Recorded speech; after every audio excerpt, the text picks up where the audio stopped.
Hello everyone, back to tuning in today's second video. Going to have a look at the ECMWF 6 weeks model for today's second video.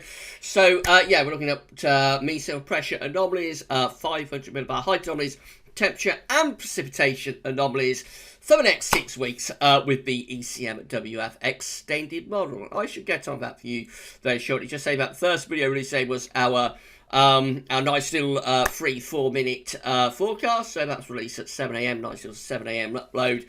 And also got the weekend forecast coming up for you later on today, and also a 10 to 14 day as well with all of the regular feeds. So it's a busy old day. GavsWeatherVids today. Please like, share and subscribe. Thank you so much everybody for doing that.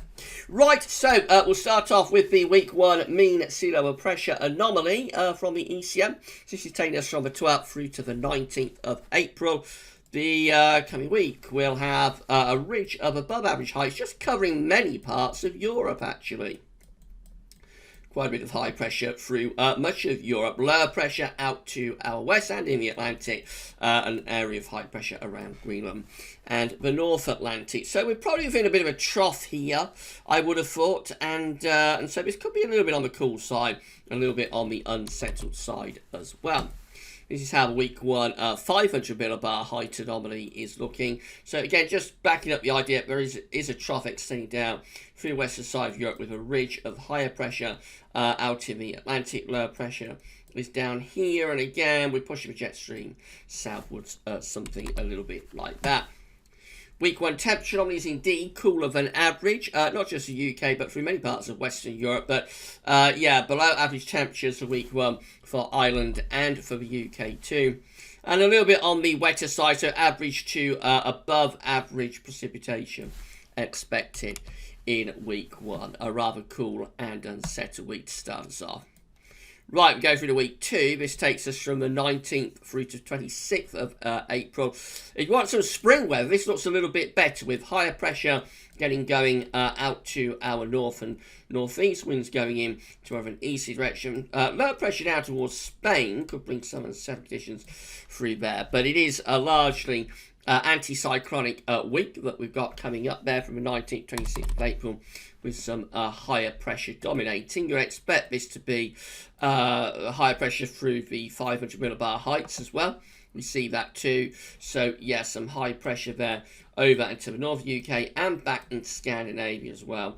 And winds again coming from more of an easterly direction. The week 2 temperature anomaly still hints of being a little bit cooler than average actually for Ireland and the UK, slightly below average temperatures there in the second week, the final full week of April.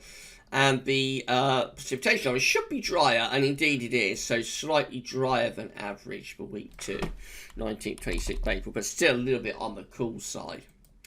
Going through to week 3, which is the 26th of April to the 3rd of May, these signals get a lot weaker. So you have got some higher pressure towards the Baltic Sea, just here, and some lower pressure towards Iceland. Otherwise, there's not much, really, to work with. But week 3, 500 millibar height anomaly doesn't look too bad, actually. High pressure towards Scandinavia, but down in towards west parts of Europe as well. I think this will bring up like a southeasterly flow. That could deliver some quite warm weather, I would have thought, as we come to the end of April and the beginning of May.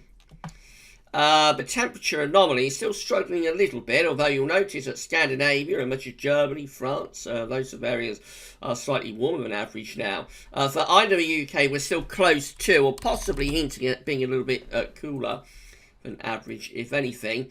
And the week 3 precipitation anomaly, again, it's a weakening signal, but probably a little bit on the drier side, if anything. Right, go for the week 4, which takes us from the 3rd through to the 10th of May. Another change, so lower pressure than the mean sea level pressure anomaly begins to appear to our west and southwest. So this could be more unsettled, obviously, probably bringing up like a southerly wind though, so it might be quite warm, actually, that. Maybe even a little bit volatile, sort of thing that might trigger a little bit of May thunder, perhaps. The week 4 500 millibar height anomaly again shows high pressure to our east, low pressure to west-southwest. So you'll think we're probably bringing up quite a warmish southerly type flow with that. But of course, with below pressure off the coast of Portugal and Biscay, it might be a little bit on the volatile side.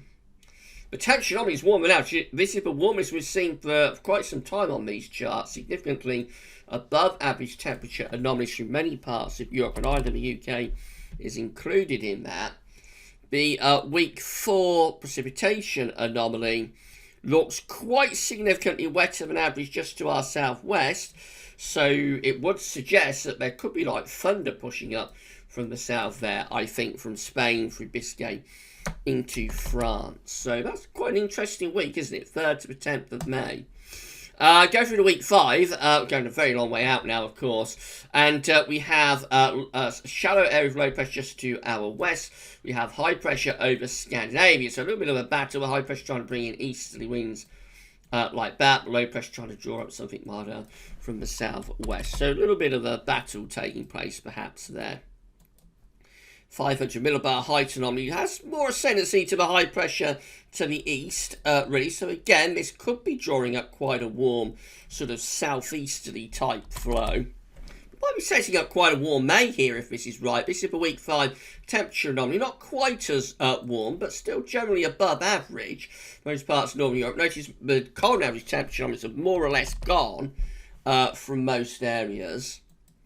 And the week 5 precipitation anomaly, again, it's very close to average, or has no signal. And then lastly, we've got week 6, which is the 17th to the 24th of May, ultra long range forecasting this. Very weak signals, but we have got an indication of the high pressure to get going again around Greenland. So some higher pressure returning to the Greenland area, which might start to send a jet stream southwards again. It could do. Let's have a look at the 500 millibar height anomaly, see how that looks. So again, yeah, you can see that area of high pressure around Greenland with low pressure over northern Scandinavia. That could start to get wind back into the north again, possibly send a jet stream southwards again. I expect this to be a cooler week. Let's have a look. So yeah, just a general cool down really across much of Northern Europe, although nothing dramatically cold, but definitely not as much warmer than average as we have in weeks 4 and 5 anyway. And lastly, the precipitation, I mean, I would think this have no signal, more or less. So yeah, the precipitation always weaker further out you go. So quite an interesting update. We could be setting up some quite warm weather. So it's pretty chilly for the rest of April. I think we could be setting up some quite warm weather though as we get into May. Certainly the first half of May might be setting up something warmer. And then later on in May, maybe going a little bit more unsettled and cooler again. But of course that is a really, really long way off.